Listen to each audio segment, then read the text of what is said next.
Yo, peace of blessings. It's your boy Jay Taylor, Voices for the Voiceless. Today is February 19th, 2025, and it is a Wednesday. So, man, first and foremost, I wanna I wanna say, man, about last night's live on Voices for the Voiceless. It was a very informative live. It started off kind of rocky. I don't know what happened, but like we had like a good 10 to 15 minutes, and then all of a sudden the live ended. So we had to start another live. Um, and the live was called, the first one was called, um, what was it called? I don't know. I can't even remember what I called the live, but it was part one and part two from yesterday. Uh, but make sure if you wasn't there for the live, go check it out.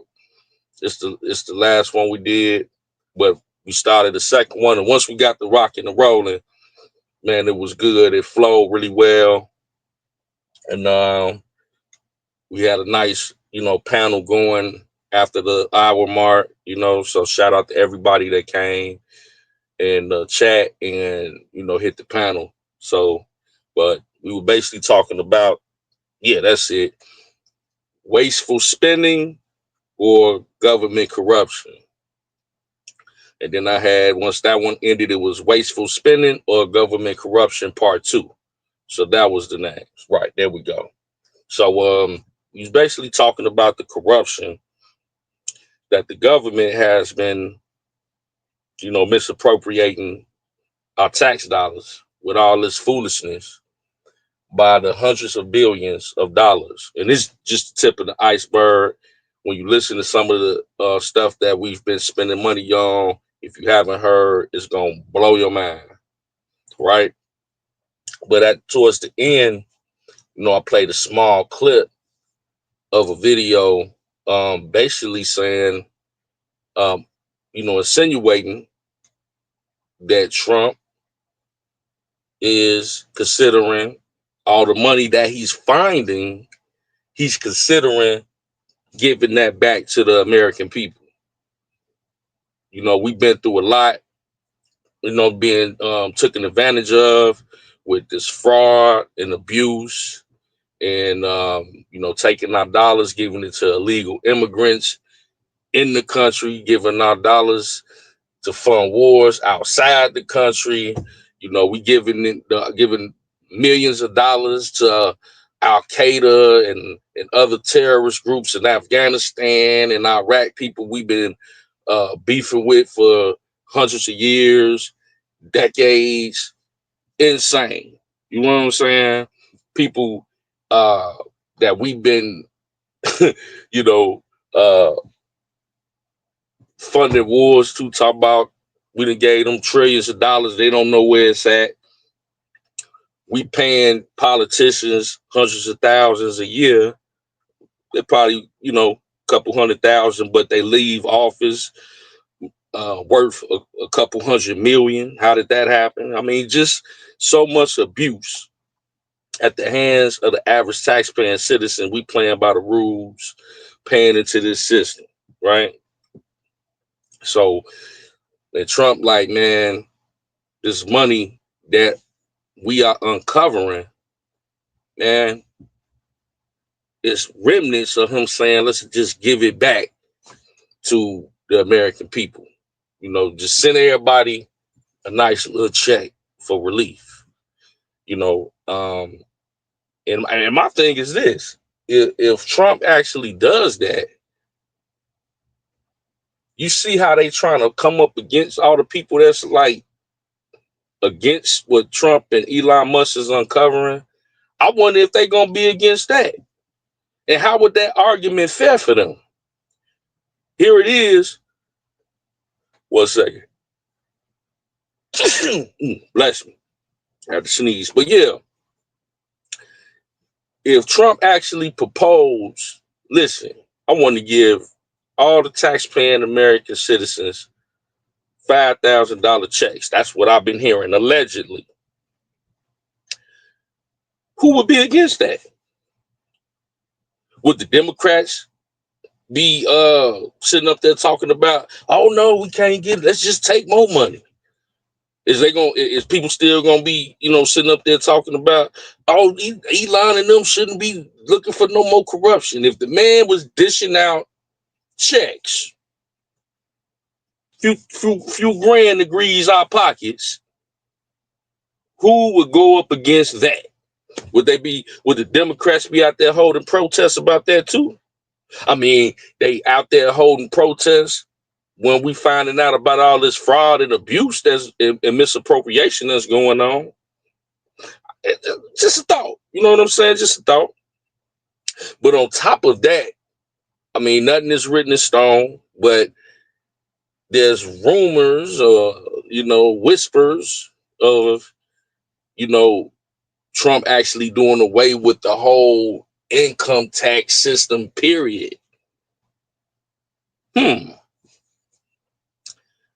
Because from what my understanding, you know what I'm saying, I thought that was like, income tax has just been here since the beginning of this country, since the beginning of time. You just, but when one does a little bit of research, you come to find out some things that at one point in this country, we didn't operate off of income tax. We didn't operate off that system at one point in time. And at one point in time, when we didn't, we were actually way more better off and more wealthy than we are ever since. We've never been, I think that was back in the 1870s or something. We didn't go off that system.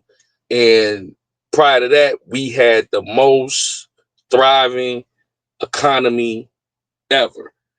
And I think that's the era that when they say, what do Trump mean about make America great again?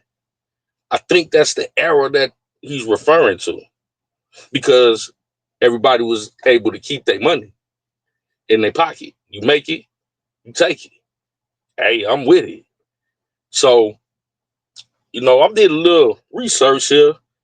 Like, when did income tax and all of this taxation come to pass? And it says here, on July 1st, 1862, President Lincoln signed the second revenue measure of the Civil War into law. So it's around the Civil War. This law levied internal taxes and established a permanent internal tax system. Congress established the Office of Commissioner of Internal Revenue under the Department of Treasury. Okay, so that was in 1862 when President Lincoln signed the second revenue measure um, of the Civil War to act. So I guess that's when, they started having some type of conversation about it. The Constitution gives Congress the power to impose taxes and other levies on the general public. The Civil War led to the creation of the first income tax in the United States. The federal income tax that's still in place in 2025 was officially enacted in 1913. So in 1913, that's is the income tax system as we know it was enacted. They've been talking about it and putting it, since like 1862. But in 1913, what we know as the tax system was when, it is back then what it is today in 1913. That's a little over 112 years ago. I have a grandmother that's roughly 100 years old. Glory be to God. She's about 98, if I ain't mistaken. So 112 years ago, it's probably some people that's not too far off that, you know what I'm saying, when it first came to pass. So that's not really that long ago. when you think about it, that we officially were on an income tax basis 1913. Prior to that, you know what I'm saying? Let's see. Before the 20th century, tariffs were the main source of federal revenue. There go that word again, tariffs. And I heard Trump say a few times, like, hey, instead of the Internal Revenue Service, how about we go back to tariffs when it be the External Revenue Service, right? Instead of taxing the United States citizens, we employ tariffs on other nations. That's how we get our taxes. And that way, the American people don't have to deal with that. To me, taxes sound like a ripoff. Because every time you go to the store, you got to pay taxes on a stick of gum. You got to pay taxes on gas. You got to pay taxes on a pair of socks. You got to pay taxes on whatever you spend. You got to pay taxes on, unless you own a barter system under the, or you 1099. But at the end of the year, you still gonna have to file taxes on that.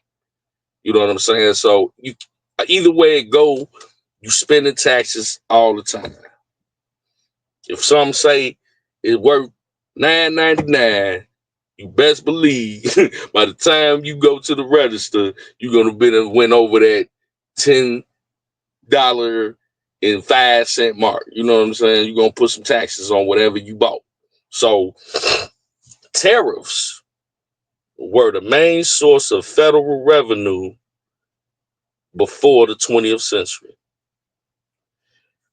And that's the golden era that Trump be talking about he want to go back to. So with all this, I mean, I'm just saying, I'm just watching it play out. But the 16th Amendment to the United States Constitution was ratified in 1913 to now enable the federal government to collect income taxes.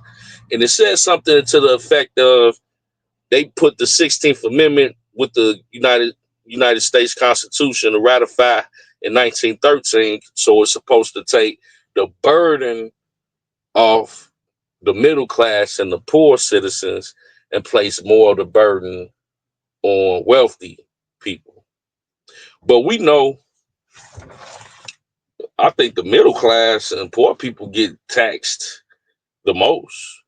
I mean, middle class, poor people make up majority of the population, as opposed, it's more middle class and poor people than it is wealthy people. So quite naturally, middle class and poor people pay majority of the taxes. So that didn't pan out well.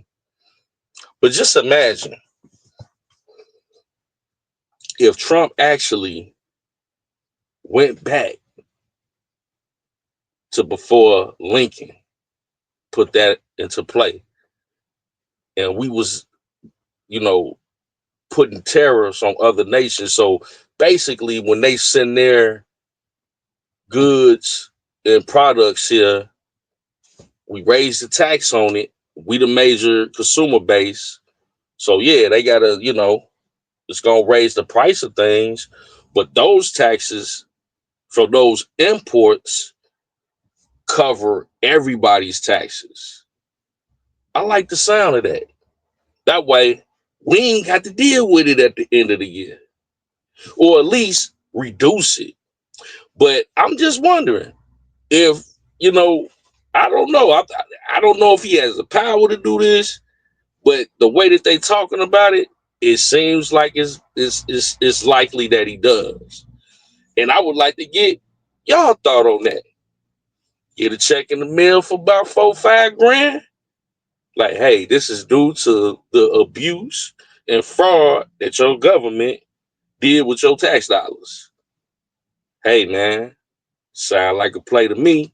But anyway, just some thoughts for the mind, voices for the voiceless. It's your boy Jay Taylor.